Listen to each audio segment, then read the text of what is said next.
Hey, Dr. Greg here, and welcome to another episode of the Dr. Greg Show. In today's episode, we're going to talk about testosterone. We're going to talk about what it's supposed to do. We're going to talk about what it could feel like if you are running on fumes, and I'm going to give you some action steps right off the bat. Now, here's where I want to start. If you're a woman watching this, do you ever look at yourself in the mirror and go, where did I go? Like, where am I? Like, what is going on inside of my system? And what I want to say to you is you're not broken. You're not broken. You're burned out. And the culprit, it might surprise you. So I already have kind of given you the heads up of what we're going to be talking about today. Last week in our episode, or in the last episode, we talked about estrogen, what estrogen dominance can look like, what estrogen deficiency looks like, and again, how there are some really optimal components in a way that you can go in and optimize your system. So I had a woman that came into the clinic here a couple of weeks ago, and she said to me, I talk about like mental constitution. Like, do you ever feel blue? Do you ever feel anxious? And she's like, I I don't feel sad. And actually, she sat there for a bit. She's like, I actually don't feel anything, Dr. Greg. I feel like I'm just flatlined. Now, she wasn't depressed. She was depleted. And when we got her labs back, she showed gnarly low levels of testosterone. And the reality of that is you have to understand that it's not just testosterone that feeds to that area. So let's do a baby amount of biochemistry here, ladies. Okay, all of your sex hormones start with cholesterol. Think of it like a waterfall as it goes down. So from cholesterol, there's then an intermediary point in your thyroid gland. And by the way, we're going to be talking about that in an upcoming episode. So thyroid is what we call a rate limiting step. It's like the bottleneck. And then from there, it goes into what we call the mother hormone, which is called pregnenolone. Pregnenolone then either goes over to progesterone, down to DHEA, or if you're all stressed out, it goes and creates more cortisol, which that can be really tough for the system. DHEA is actually known to be more of an adrenal hormone. So we have to understand, so that's kind of and then from DHEA it goes into testosterone. And then there's this, so from something called androstenedione and testosterone, it then does this thing called aromatase, which is a process where testosterone then gets converted into your estrogens. So actually estrogen comes after testosterone. And then from there, it's supposed to be cleared out of your body through your liver and your gut. So this particular person actually didn't even need testosterone replacement therapy. She needed her adrenal glands to be supported, and we used things like DHEA to do so. So this episode is really about giving you tools, giving you understanding, and not making you feel like you have to go find someone that can prescribe things that you can't get over the counter. Because what I'm telling you is that literally in front of our eyes, there's really some amazing things happening in the nutraceutical space. We have the ability without prescriptions now to give people really high quality progesterone, estradiol, and even certain products that convert profoundly well into testosterone. You see, testosterone, when people think about testosterone, men and women, we typically think about libido, we think about sex drive. And yes, that's a partial truth, and there is an association with that. What I'd really like you to think about it is it's your get up and go hormone. The number one symptom that I see in women and men, for that matter, with low testosterone is not a lack of sex drive. It is, here's an example. Someone goes to work and they have a bunch of work at their desk, and they sit down at their desk. And if they were truthful with themselves, they would say, you know what? There is not a cell in my body that wants to do a damn thing right now. Just like this, like blah. And the term, when I did my postdoctorate training through World Link Medical, that Dr. Rosier talked about, he talked about the term resilience, that feeling of resilience. So when testosterone and DHEA drop, you lose your physical and emotional spark, right? Motivation, focus, assertiveness, joy, drive, gone. And so many people just go through the motions. They go through life.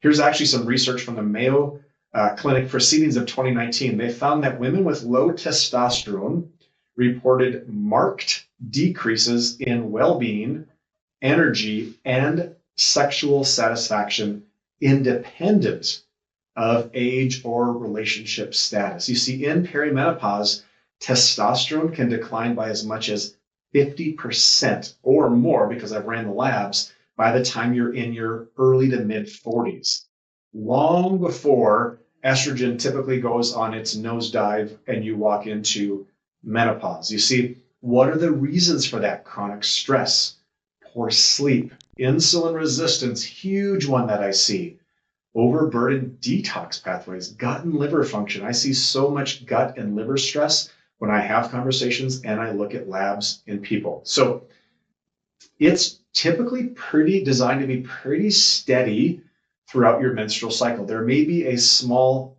spike of testosterone at ovulation, because that's when God does. So women, that's when your body, when you're in baby making phase, that's when your body is more receptive to conceiving at ovulation. So God designed a small little spike of testosterone to spike the libido a bit. So, but outside of that, it's kind of designed to be kind of steady Eddie throughout the entire cycle. But what I just said, right, is late 30s, early 40s, we start to see this complete drop off of that particular hormone. Now, the thing about that, especially when we talk about libido, is it's not just a testosterone thing, right?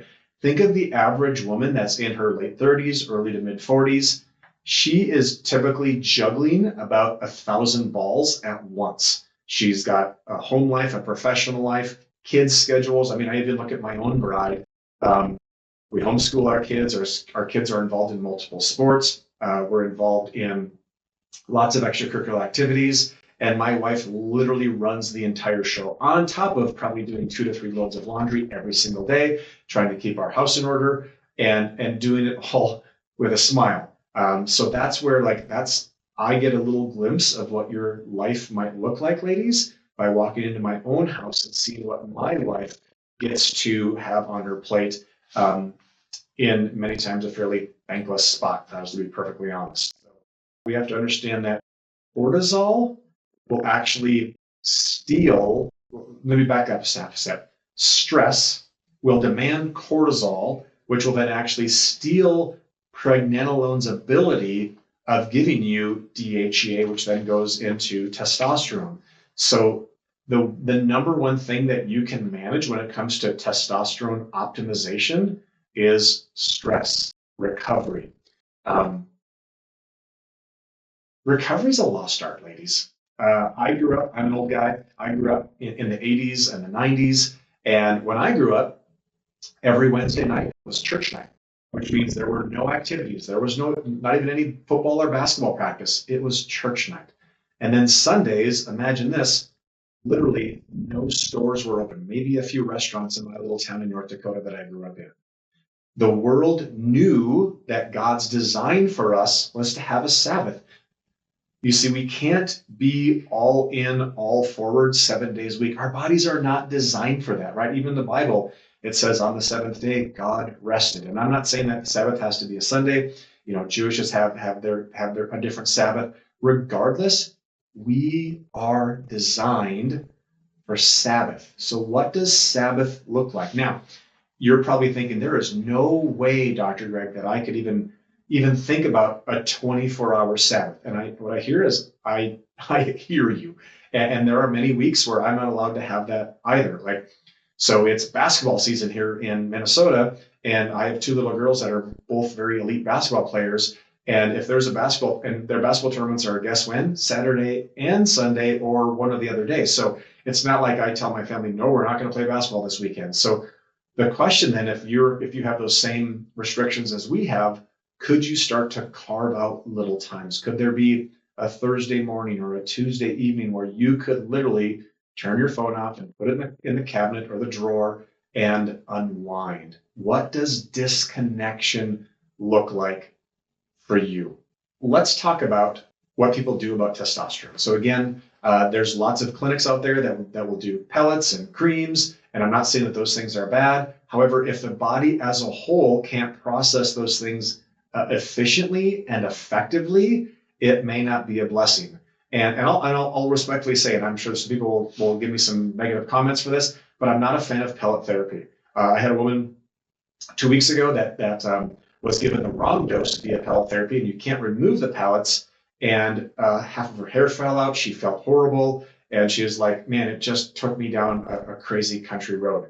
When you do any type of hormone optimization, slow and low, um, we don't assume what your body needs. We have to sometimes prime the pump a little bit and say, hey, what does a little bit? And then that's where good conversation. And this is when I was doing my postdoctorate training through the World Link Medical with Dr. Rosier, that he said 100 times in my class, talk to your patients. How are their symptoms doing? Stop relying so much upon the laboratory data. Start having legitimate conversations on a frequent basis to see how they're doing. And one of the tools that we have for you, for our listeners, is in the show notes, we have a hormone symptom tracker. So what you could do is, once a month or maybe once during your ovulatory phase and once during your luteal phase, you could look at the different hormone symptoms and kind of go like, what is my body? What are my signals? What is my body trying to tell me? You see, the idea is that we don't just assume that you need all of these things, right? The idea is before you plant a seed, you have to prepare the soil. And in your body, so if the seed is the hormone, what is the soil? And the soil is like organ reserves. The soil is gut health, immune system health, nervous system regulation. So like, how are your adrenals doing? Like, what is your actual DHEA production? And things like that can be measured on things like a hormone zoomer. Now, that's DHEA as opposed to DHEA-S. That sulfated form is a little bit different pathway. And you could have really high, it's very typical to see really high DHEA-S, but very low DHEA. Balancing blood sugar. When you have high blood sugar or insulin resistant, your nervous system wants more cortisol. The liver, easily the most overworked and underpaid organ in the body. Your liver, ladies, it converts 60% of your thyroid hormone. So 60% of T4 gets converted to T3 in the liver. By the way, 20% of that conversion happens in the gut. Movement of estrogen and progesterone at ovulation and again at menstruation is a liver dominant movement. The liver produces bile, which is designed to clear estrogen out of the body. The liver also has a digestive component. And then lastly, and certainly not least, every 3 to 6 minutes, every drop of blood in your body goes through your liver from a detoxification standpoint. The other thing that I'm a big fan of is lifestyle, strength training, and nutrient-dense foods. So this is actually from a 2020 article in the Journal of Clinical Endocrinology and Metabolism. Women who engaged in regular resistance training saw significant natural increases in testosterone and DHEA, often matching the benefits of low-dose therapy. So first off, protein. I'm a huge fan of protein. So protein, when you eat it, turns into amino acids. Those are the building blocks of your cells. I would like to say shoot for about 30 to 40 grams of protein per meal. Now, before you jump into that, get an idea of where you're actually at. I mean, you might be consuming 30 or 40 grams a day. So if you jumped right into 30 or 40 grams a meal, your body might revolt. So just understand that protein is that raw material. Strength training, lift heavy things. Strength training 3 times a week tells the body, I need this testosterone. I still have the demand for this in my body. And I'm not saying go join a CrossFit gym or become a power lifter, or maybe that's your thing. And if it is, go for it. I've seen some women have some amazing results inside of those areas, but you got to start somewhere, right? Resistance training. The liver, you've heard me talk a lot about the liver, and if you've followed me for any amount of time on social media, you know that it's my favorite organ, and I think it's the most overworked, underpaid organ in the body. So hydration, half of your body weight in ounces per day. Cruciferous vegetables, they help clear, that fiber helps clear the estrogens out of the body. Binders, I'm a fan of using binders. Some people are always curious, like, Dr. Greg, like, what supplements do I take? I'm a huge fan of binders. Now, there's weak binders, there's gentle binders, there's really focused and strong binders. But these, what they do is they allow our body to clear things out through those drainage pathways. You've heard me talk about blood sugar stability. Insulin resistance, when tested for appropriately, looking at things like fasted insulin or even calculations for insulin resistance, this tells your body that will actually demand more of that cortisol because it's stressful on your system. Sleep, rest and repair. You can't bottle sleep. 7 to 8 hours of deep restorative sleep keeps DHEA and testosterone production on track because it allows pregnenolone to go over into progesterone or down into DHEA without it getting stolen over to cortisol.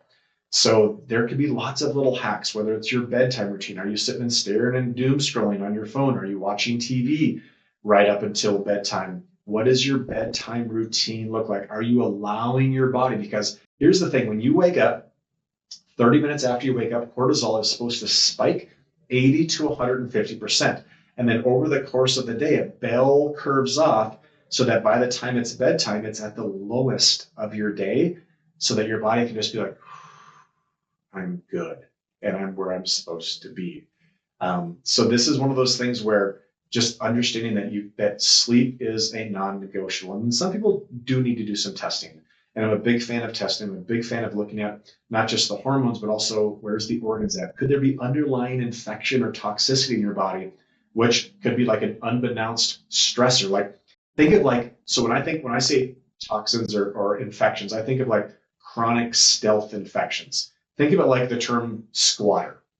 Is there somebody living in your house rent-free, eating your groceries, taking up your energy, using your electricity, and you don't even know that they're there? That's what parasites or fungus or bacteria or virus or Lyme or mold could be inside of your body. So if you've been listening to today's podcast and you're like, that's me, I'm unmotivated, I'm exhausted, and I missed that spark that made me feel alive, it isn't about your willpower. Because I know I've listened to you guys. You're like, Dr. Greg, here's my workout program. Here's my diet. What's going on inside of my body? You're not lazy. You're not losing it. Your body's chemistry has simply shifted. And it can shift back. It wants to be in balance. The fire isn't gone. It's waiting for some fuel. So some key takeaways from today. Testosterone is the fuel of drive, confidence, and connection. It starts declining long before menopause, often in your 30s, and especially in the 40s for some women. Stress or detox and blood sugar crashes or spikes accelerate the drop of these androgen-based hormones. You can naturally rebuild production and heal the terrain. And again, there are times where certain supplementation components or pharmaceutical components are necessary. However, before you do that, you have to make sure that the terrain is where it's supposed to be. And what I want to say is that the body wants to be in balance and your body wants to be in a good spot. And what I will say is it's very common when I run labs that I see low testosterone. It is profoundly common because I ask this question to my patients. Lack of libido is easily one of the most common associative stressors relationally for many women that we treat clinically inside of our practice. So here's what I want you to know. The spark isn't gone. It's just waiting to be reignited. And when you get the body in balance, it wants to function the way that God designed it to. And what I also want to say to you is you have what it takes. You're not alone. You're not some unfixable lost cause. You're a beautiful child of God that deserves the best care, and your family deserves the best version of you. That's our show for today. In an upcoming show, I'm going to talk about the thyroid and where that plays into it. If you have questions or comments for us, or you'd like me to answer any questions on any upcoming shows, please put comments inside of this video. If you'd like to learn how to work with us or learn how people can take some of the tools of what we do, all that information is in our show notes as well. And again, as always, I do this because I care deeply about the family. Why is a almost 50-year-old guy here talking about perimenopause? Is because it happened in my own house. And I want you to have the exact access to the tools that my bride has. And I also realize that as a male, I can hold space because I'm not personally experiencing your symptoms, and every woman has a little bit different experience. So I don't just assume that you're having the same experience that I would have had or had if I was a female. And I've done this for almost 25 years. Probably 97% of my patients are women. And what I realize is a better you is a better home. You get to be a better mom, a better spouse, a better family member, a better coworker, and you get to feel like yourself again. And that's exactly why I do what I do. So there's today's episode. Thank you for joining us. Stay tuned for other episodes. Take care. Have a great day.